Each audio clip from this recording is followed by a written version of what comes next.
हाँ, इसके बाद क्या है, इम्प्रूवमेंट इन क्रॉप आइल्ड। जो आपकी क्रॉप आइल्ड को किस तरीके से इम्प्रूवमेंट करेंगे, तो वो कुछ चीज़ें वो देख लीजिए। Crops are plants cultivate by human beings to obtain food, fodder, fibre and timber. जो अपन क्रॉप यूज़ करते हैं उस क्रॉप के लिए अपन को फूड चाहिए रहता है, फूडर यानी पाउडर, फाइबर्स जो अपन यूज़ करते हैं, टिम्बर यानी लकड़ी, फ्यूल मतलब जलाने के लिए कोई चीज़ें, जैसे कि कैस्टर का, जो अपन कैस्टर की जो क्रॉप करेंगे उससे फ्यूल बनने लगा है ना, जैसे बायोफ्यूल बोलते हैं। Crop plants, fruits and flowering plants and vegetables are different forms, है ना। तो क्रॉप प्लांट में कुछ फ्रूट हैं जिनसे फ्रूट मिलते हैं, कुछ से फ्लावर मिलते हैं, कुछ से वेजिटेबल मिलते हैं। इस आधार पर भी उनका डिवाइडेशन किया गया है, different from the plantation under specific term as follows. पहला क्या है, एग्रोनॉमी, फिर है हॉर्टिकल्चर, फिर है ऑलरिकल्चर। एग्रोनॉमी में किस क्या करते हैं, जो एग्रीकल्चर प्लांट जो अपनी क्रॉप होती हैं, जितनी भी पल्सेस हैं, है ना, अपने वीट्स हैं, राइस हैं, ये सब किस में आ जाएंगी, एग्रोनॉमी में आ जाती हैं। Deal with the rearing and management of crop plants. तो इसमें क्या करते हैं, क्रॉप प्लांट्स का मैनेजमेंट करते हैं, ठीक है। Horticulture, it deal with the study of fruits and flowering plant, their growth and management. तो जो हॉर्टिकल्चर है उसमें अपन फ्रूट का और फ्लावर्स का करते हैं कि किस तरीके से उनकी ग्रोथ बढ़ेगी, किस तरीके से उन्हें मैनेजमेंट किया जाएगा, जिससे कि उनमें कम से कम मात्रा हो, कब पानी देना है, कब उन्हें खाद देनी है, इस सब चीज़ों का उसमें मैनेजमेंट किया जाता है। कब उगाना है, कितने बजे जाना, कितना उन्हें अपन यूरिया देंगे, कितने इंसेक्टिसाइड यूज होंगे, ठीक है। इसके बाद olericulture, it deals with the study of vegetables growth and management. इसमें क्या करते हैं, जो वेजिटेबल्स अपन उगाते हैं उनकी किस तरीके से ग्रोथ इंप्रूवमेंट होगी और किस तरीके से उनमें संसाधनों का उपयोग करना पड़ेगा, ये मैनेजमेंट के अंतर्गत आता है। तो ओलरिकल्चर किसके लिए है, वेजिटेबल्स के लिए। इसके बाद यूज़ के आधार पर जो क्रॉप्स है उनका डिविडेशन होगा, फूड क्रॉप, फूडर क्रॉप और commercial crop. On the basis of commercialisation of agriculture product the crops are three types, ठीक है। फूड क्रॉप, जिनसे अपन को फूड मटेरियल प्राप्त होंगे, जिससे अपन को विटामिन है, कार्बोहाइड्रेट, फेट है, विटामिन है, मिनरल्स हैं, ये अपनी पूर्ति होंगी, वो क्या कहलाएंगी, फूड क्रॉप कहलाएंगी।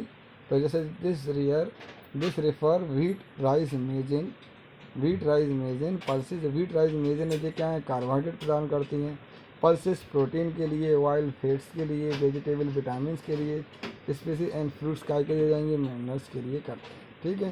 तो ये फूड क्रॉप के अंदर आती है। फूडर क्रॉप, जिनसे अपन को पाउडर आटा जैसे होता है उसे बोलते हैं फूडर।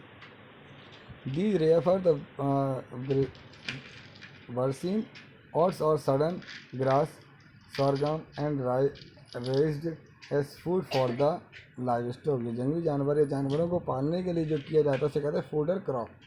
इसके बाद है कॉमर्शियल क्रॉप, जिनका अपन व्यवसाय में यूज़ करते हैं, फैक्ट्रियों में यूज़ करते हैं, वो कहते हैं commercial crop. This refer to cotton है, जैसे कपड़े बनाने में आता है, जूट है, जूट का अपन सामान लेते हैं, शुगर कैन है ना। इसके बाद शुगर बीट है, टोबैको है, हेम्प है, फ्लैक्स है।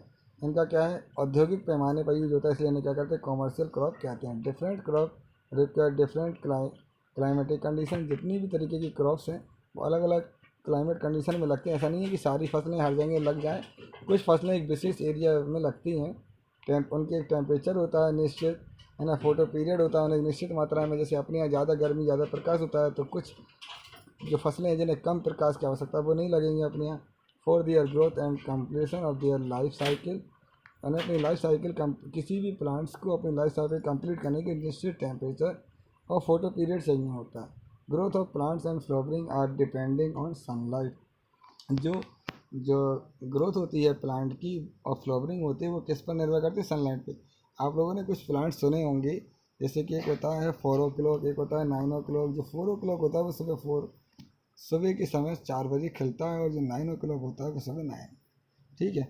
तो ये आपका एक एग्जाम्पल है जो ये बताते हैं कि प्लांट्स की ग्रोथ के लिए टेम्परेचर भी, सनलाइट भी ज़रूरी होती है। इसके बाद सीजन बेसिस आपकी 2 तरीके की क्रॉप्स हैं, वैसे 3 तरीके की होती हैं, लेकिन सीजनल बेसिस आपकी बुक में 2 तरीके की दी हैं, तो 2 तरीके की बोले 3 आपकी बता देंगे। रबी क्रॉप्स और खरीफ की क्रॉप आपने पढ़ी होंगी, रबी फसल, खरीफ फसल। तो रबी क्रॉप को अपन कहते हैं विंटर सीजन क्रॉप, और खरीफ क्रॉप्स को कहते हैं अपन समर सीजन क्रॉप, ठीक है।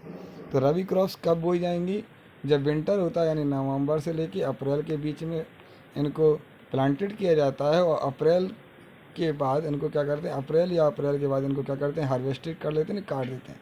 तो प्लांटेड स्टार्ट होगी नवंबर से, अक्टूबर नवंबर से, और हार्वेस्टेड कर लेंगे अपन अप्रैल मई में, इनको काट लेते हैं। ठीक है, अब मार्च अप्रैल में इनको काट लेते हैं, तो काटने को कहते हैं हार्वेस्टेड।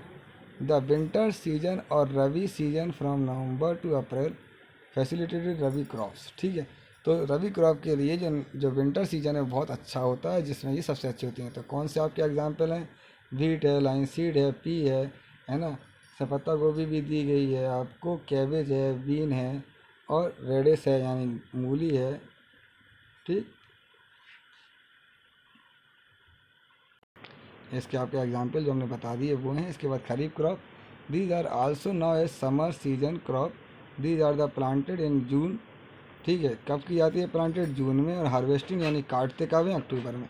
तो जून में जैसे ही पानी स्टार्ट हो जाता है उसके बाद इनको अपन प्लांट कर देते हैं, लगा देते हैं, और अक्टूबर माह में जब ये पक जाती हैं, तैयार हो जाती है, तो इनको हार्वेस्टेड कर लेते हैं, यानी काट लेते हैं। द रेनी सीजन और kharif season from the month of June to अक्टूबर।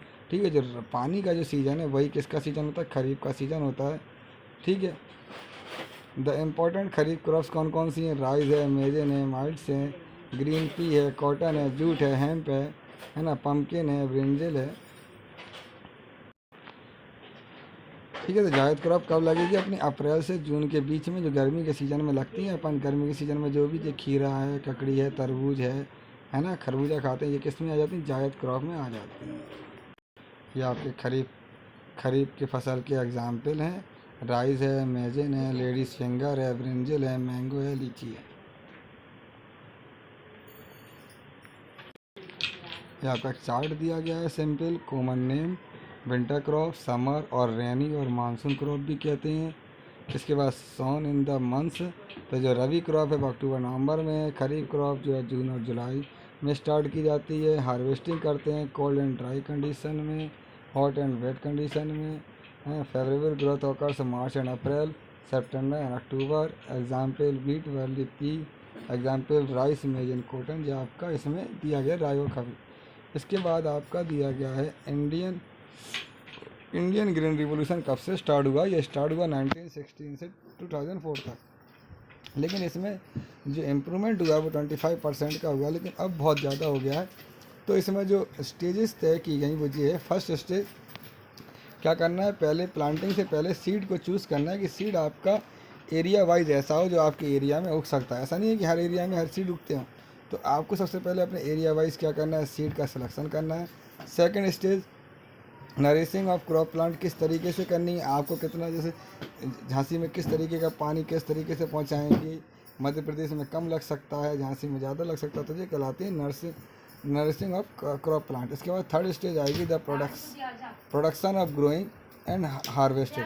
तो पहले जब लग गई फसल उसका प्रोटेक्शन करना पड़ेगा। ऐसे अभी टिड्डी आ रही हैं, तो टिड्डी खा जाएंगी तो क्या फ़ायदा, तो उन्हें नष्ट करना है। उन्हें कैसे नष्ट करेंगे, ग्रोइंग एंड हार्वेस्टिंग, फिर उसकी किस तरीके से ग्रोइंग होगी और फिर उसे कब काटेंगे, ये सब आपको सही समय पता होना चाहिए। अगर आपको सही समय नहीं पता या सही इनकी जानकारी नहीं है कि हम किस इंसेक्ट के लिए किस तरीके का इंसेक्टिसाइड यूज़ करेंगे, किस तरीके की बीडीसाइड यूज़ करेंगे, तो आप सही तरीके से फसल की क्रॉप का मैनेजमेंट नहीं कर सकते। Thus the major group of activities of improving crop yield can be classified as crop variety improvement, पहला होना चाहिए। इसको क्लासीफाइड किया गया है कि क्रॉप वेराइटी इम्प्रूवमेंट किया जाए कि जो क्रॉप्स की जो वेराइटीज़ हैं हमारे पास हमारे हर एरिया के हिसाब से हो। ऐसा ना हो कि किसी एरिया विशेष के लिए हमारे पास सीड हो और एरिया विशेष के समय खाली रहे। तो हमारे पास क्रॉप्स की खूब सारी वेराइटी होनी चाहिए जो हर जगह उग सके। क्रॉप का प्रोडक्शन हमारा इंक्रीज हो day by day, year by year.